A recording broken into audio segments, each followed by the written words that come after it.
So Pam Bondi held a press conference with Kash Patel and Todd Blanche, and I'm telling you what, it looked like three people in the middle of a hostage situation. It looked like something you would see on a movie. I have never seen three people look more deer in headlights as they now try to figure out how in the world they're going to play off this one.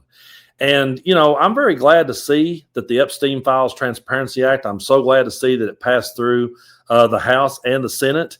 But now it's sitting on Donald Trump's desk, and when he signs it, they're going to have 30 days to release it. And from the looks of it, folks, I just don't have a whole lot of high hopes on this one. I want to have high hopes. I want to be optimistic. I don't want to bring down the room. But, man, it's really hard when you sit here and you watch these clips. And I just don't see the same level of enthusiasm on Kash Patel's face that he used to have on it back when he was on the podcast talking about how the FBI had the files and they could all release the files and they could bring down the deep state and everyone knew all the answers.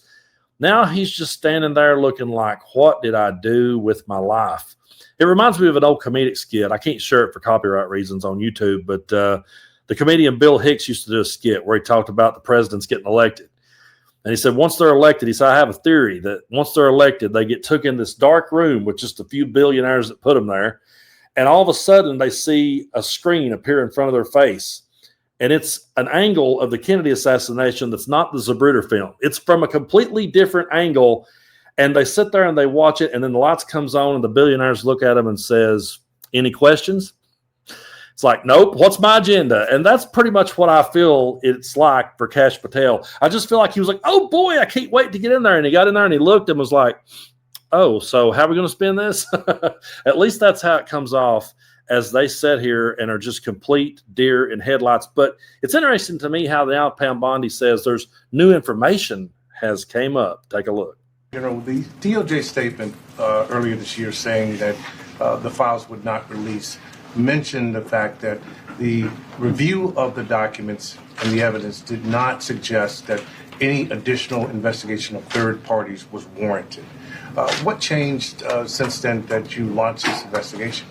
Information that has come for information. There's information new information, additional information, and again, we will continue to follow the law, to investigate any leads. If there are any victims, we encourage all victims to come forward, and we will continue to provide maximum transparency under the law. There is no such thing as maximum transparency when it comes to Donald Trump and this radical right regime. And it's so crazy to me that she says there's new information now. No, I don't believe for a second that there's new information. I believe the new information is, holy shit, these people actually care about this. Holy shit, this wasn't just a campaign strategy. They really want me to release this. Uh-oh. I think that's why Donald Trump started walking it back. If you remember when he was on the campaign trail and he went on Fox News and they asked him about the JFK files, asked him about 9/11, and he said yes real quick to both of those. And then with the Epstein one, he started pumping the brakes all the way back then because I think he knew this ain't going to be good for me. And now sitting here watching Pam Bondi put this spin on it is absolutely ridiculous that there's new information because it's a pending investigation. It's such BS. The issue with the new information that you just indicated, is the department seeking information perhaps from the Epstein estate because Mr. Blanche did not have that information when he interviewed Ghislaine Maxwell? What new information, and would you limit the new investigation to just those named persons that the president talked about, or is this a broad, open-ended investigation? I would refer to the Deputy Attorney General's post that he put out on X, and we're not going to say anything else on that because now it is a pending investigation in the Southern District of New York. You're on point. And that's exactly why that Donald Trump came out and said, hey, we got to investigate these Democrats. That's exactly why. So she can stand up there now and say, well, I can't talk about that because that's pending investigation. Folks, there has never been a more blatant cover-up and people going to bat for pedophiles more so than's right in front of our face. I know I say this a lot, but it's just like you're watching a TV show. When you sit there and watch it, it doesn't feel like that you should be watching the news, that this shouldn't be the real world. It feels like you should be watching like a Better Call Saul or a Sons of Anarchy episode because it's that crazy. And Kash Patel, to me, just looks like his soul left his body. He just looks like a dude that is totally defeated. And if any of them had 1 ounce of a backbone to just stand up and be the one Do you realize what a hero they could be in the story if they would just scream out loud one time? You know, I mean, I hate to compare it to this, but I used to watch those documentaries all the time of, you know, Jonestown and different places, and they would show, you know, Jim Jones standing there spewing his bullshit. And behind him, he would have these big muscular bodyguards. And I used to say to myself, man, if just one of those guys had a backbone, if just one of them had the courage, then they could have stopped that whole massacre from even happening. And that's how I feel when I look at the Trump administration. It's like, you know what? Could just one of you have some courage? Just one of you want to play the hero in the story here? But no, they're going to go out there and they're going to spin this way. And we're going to be sitting here for a long time waiting on this to be released. I have no faith. And I'm not trying to bring down the room, but I just don't have no faith in these three. And here is another reason why. Madam Attorney General, do you mean that you will provide all the files by 30 days?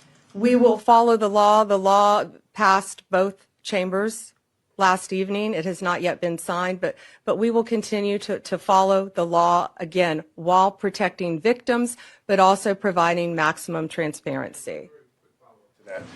Madam Attorney General, the DOJ statement earlier this year saying that the files would not release mentioned the fact that the review of the documents and the evidence did not suggest that any additional investigation of third parties was warranted. What changed since then that you launched this investigation? Information that has come for information. And again, that's just why I have no faith in the Department of Justice at all. When she says we're going to follow the law, I interpret that to mean we're going to stall this thing. That's just how it comes out to me. It's really hard for me to look at that and have any optimism. When you see three people up there just completely selling their souls for Donald Trump. And it's really sad to me because I know when it went through the House the way that it did, and then when it went through the Senate, I know that gave a whole lot of people hope. And I don't want to rain on that parade. I really hope that we see all of this come out, but we're not going to be able to just see part of it come out. We're not going to be able to see just a little bit come out. And that's not going to satisfy anyone. It's got to be all or nothing. And I don't think we're going to get all or nothing out of Donald Trump. I think they will figure out how to stall this one. They'll figure out how to spin this one and play this one to their advantage. And again, they're playing politics with this one just to try to get a win. And those three are going to bat for a criminal. And you can see it right in their faces.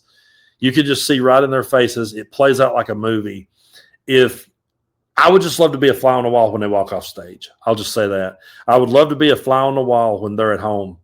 I would be willing to bet that Kash Patel has had some moments. You want to talk about the ketchup flying at Mar-a-Lago. Can you imagine Kash Patel after thinking that everything was one way and then he sees what's in front of him? Yeah, that poor old dude ain't never going to be the same. But once this is all over, Trump may have immunity. And Trump may ride off and he may come out of this whole thing unscathed. But there's three people who are going to have to give an account for it. And I hope we see them brought to justice for backing one of the biggest criminals in modern history or of all time.